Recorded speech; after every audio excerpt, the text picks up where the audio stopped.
Dalam Alkitab kita menemukan ada banyak nama atau sebutan atau gelar yang dikenakan atau diberikan kepada Yesus.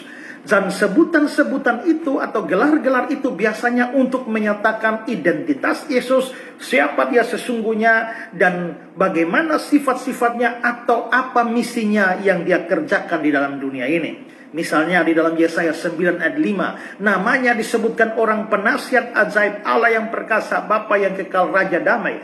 Itu berarti bahwa menyatakan Yesus itu siapa? Karena dikatakan dia adalah Allah yang perkasa, El Gibor. Itu menyatakan sifatnya, yaitu ketika dikatakan dia adalah Bapa yang kekal. Terjemahan sebenarnya adalah Sang Bapa dari kekekalan. Itu berarti dia adalah kekal. Itu juga bisa menunjukkan apa yang mau dia kerjakan dalam dunia ini. Karena dikatakan dia Raja damai, dia mengerjakan proyek perdamaian di dalam dunia ini.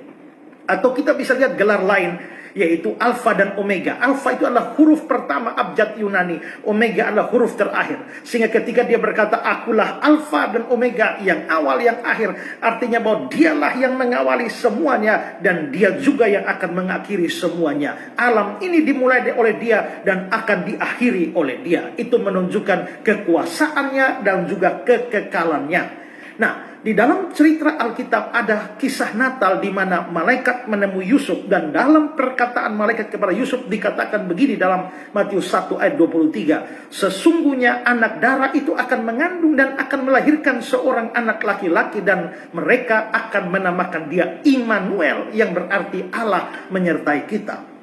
Immanuel adalah salah satu gelar yang diberikan kepada Yesus. Allah menyertai kita. Ini seharusnya menyatakan siapa sesungguhnya Yesus itu. Jikalau Yesus itu hanya malaikat seperti kata orang saksi Yehova, bagaimana bisa dikatakan Allah menyertai kita? Mestinya malaikat menyertai kita.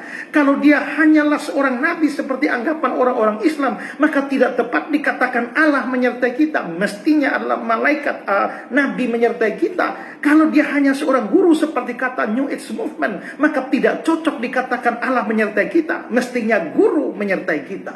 Tetapi di situ dikatakan Allah menyertai kita, itu berarti bahwa dia memang adalah Allah sendiri. Adalah tidak pas jikalau dia bukan Allah, lalu kehadirannya dalam dunia ini dikatakan sebagai Allah menyertai kita. Karena itulah, biarlah orang mau percaya dia hanya sekedar penghulu malaikat, atau dia hanya seorang nabi, hanya sekedar seorang utusan, atau dia hanya seorang guru moral.